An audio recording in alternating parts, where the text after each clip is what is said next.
Guys, we're back fishing again after a disappointing trip at Trent View, which I still haven't posted yet, which I hope to get round to. I'm at Fox's Lake at Wyreside just for 24 hours whilst I've had the chance to get out fishing again. Rods are all finally set. I've got 2 on the bottom and 1 on a zig. Speaking to the bailiff, he's mentioned that zigs are catching and so are on the bottom, so is surface. Obviously I've not tried that, so I'll give it a go soon as surface fishing. So obviously it's about 3 o'clock and I finally got my rods out, put some bait over the top and just now waiting for the bite. A friend of mine, Andy, who I'm with now, was on last week. I'm still managed 5 fish out, 2 20-pounders and a couple of the singles. I think he lost 1 from what he told me, so hopefully that'll be a signs to come. And the bailiff's obviously on a tuition with someone and they've had 8 fish out since yesterday, so obviously I'm going to stick at it and try what I can. Whilst walking around, he has had one on the the bottom, which I got to saw, but I didn't see the fish. I thought to get the gear out myself and get fishing. Anything happens, guys, I'll keep you updated as usual, and I'll let you know.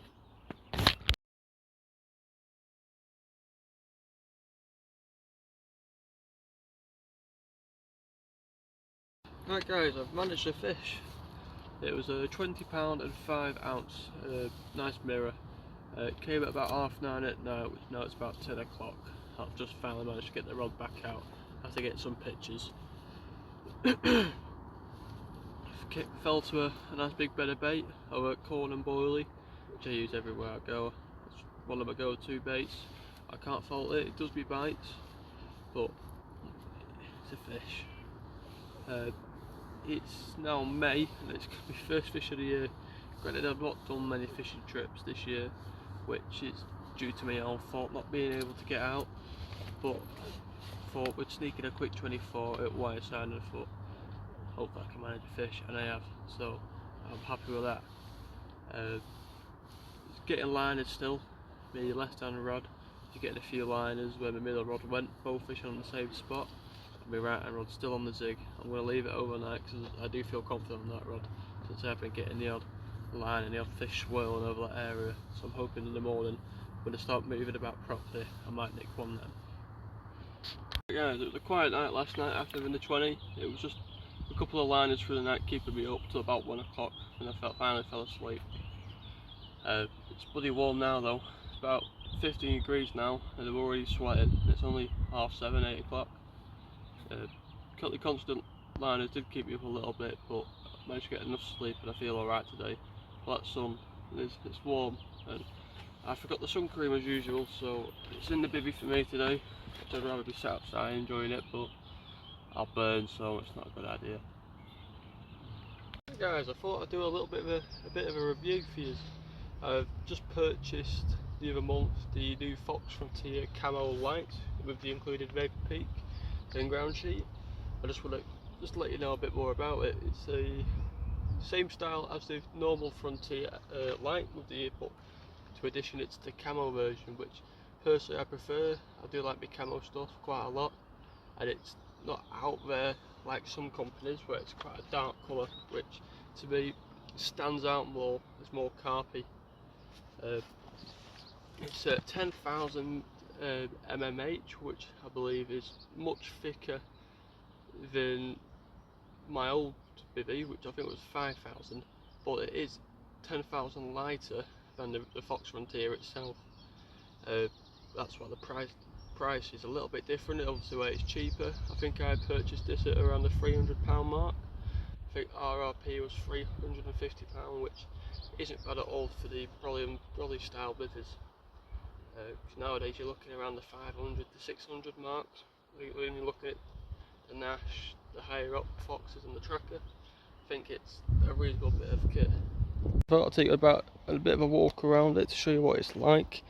Not much different compared to the Light. Obviously it's got the 2 windows on the back, which you can obviously open up from the bottom and on the sides, so you can have obviously the clear mesh panel, so if it is hot you can get the wind coming through, keeping it nice and cool in there.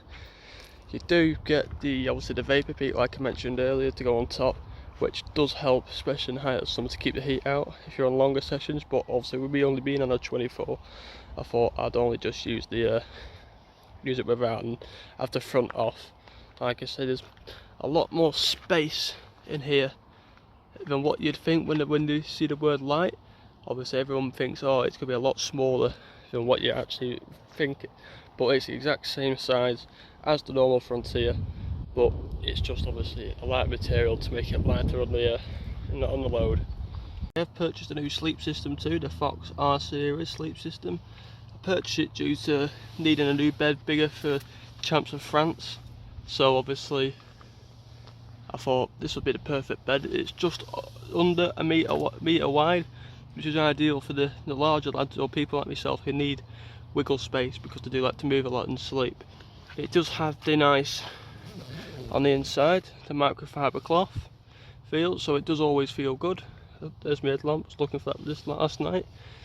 But it does have the nice microfiber feel cloth to it, so even in the depths of winter, you ain't getting the cold feel off the like the sheety type ones, where this obviously it's got the fluff on the inside keeping it nice and warm, which I do prefer.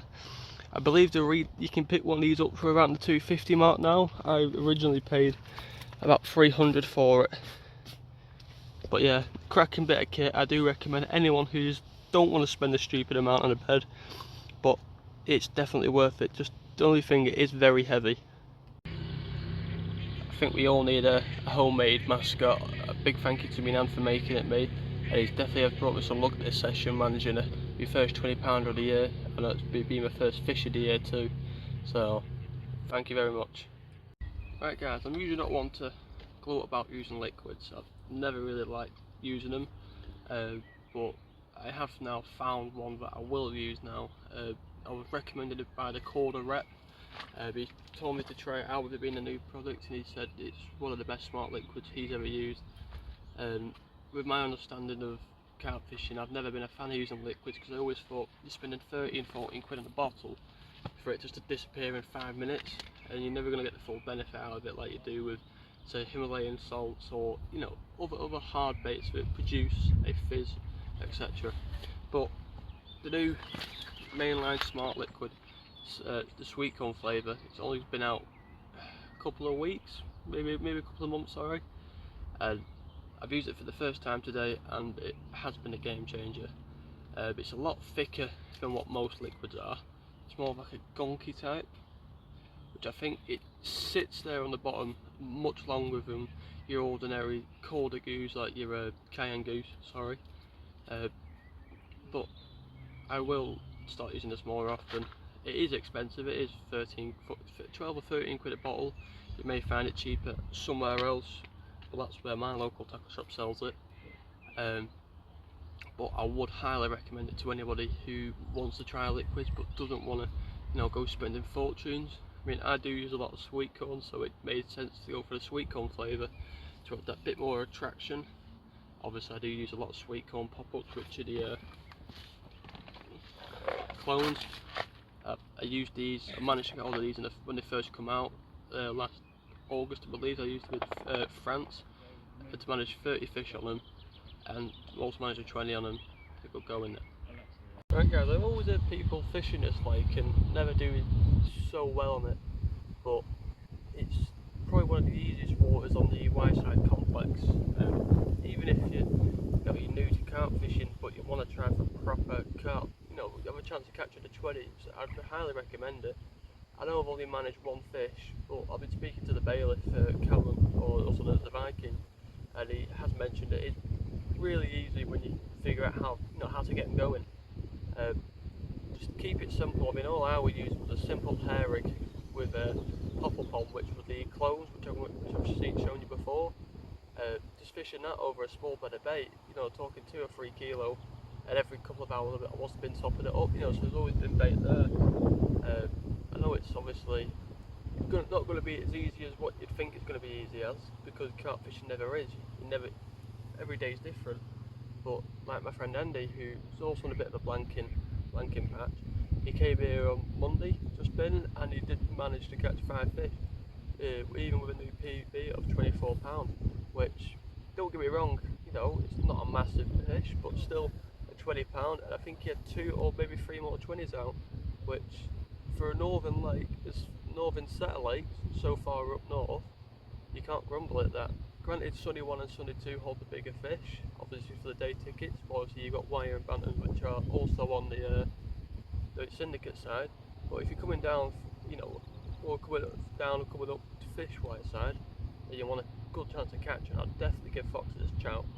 I know I've only caught 1 fish, but the conditions have not been right. You know, we've had easterly winds coming in, clear skies at night, very hot sun. I think my phone was saying it's 22 degrees right now, which is very hot and unbearable for me, so I will have to get back in bivvy soon. But I'd definitely give it a go if, you know, if you're up for it, but don't go with all these silly rigs. Just keep it simple, a simple hair rig with a pop-up or even a bowlie and a topper presentation, which is another one that obviously works well, as that's what Andy were catching on, and just a small bit of bait.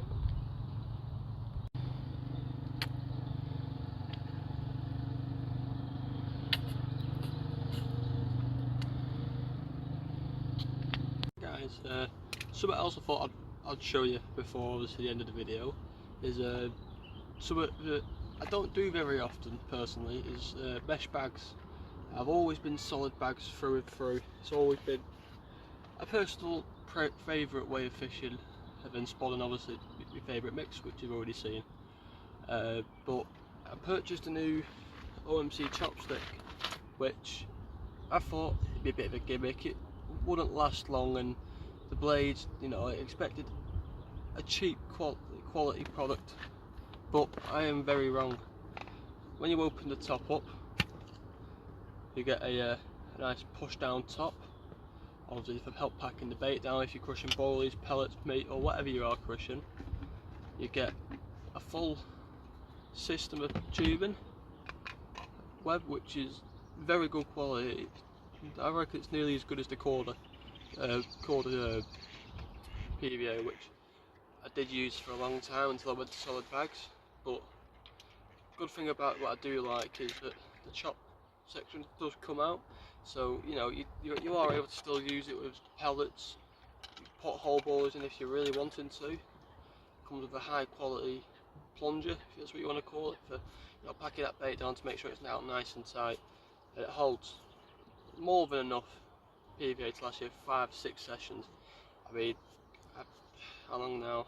I've had it for 4 sessions and it's still going strong, and it's still loads of PVA on it, and I have used it quite a lot. I have used them today just to put little mesh bags out, especially at night time when I'm not casting accurate enough to warrant fishing a solid bag, because you know they do take 3 to 4 minutes to tie. But these, I can knock one of it up in 10 seconds, have it ready to go before I cast it out. Of course, I've been using the Smart Sweet Corn liquid. Alright guys, I know it's going to only be a short video, but I just thought I'd do a quick little vlog whilst I'm on here for 24 hours with Andy. I've caught a fish. It saved the 7-month carp blank.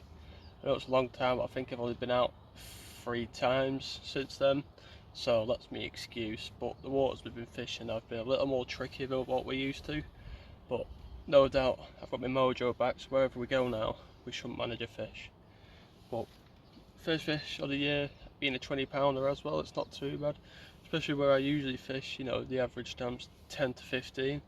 We've only managing 1 bite in them 7 months since I've last caught one. Obviously that was just before Christmas, and it was literally on for 5 seconds at the most. But it's got to be back.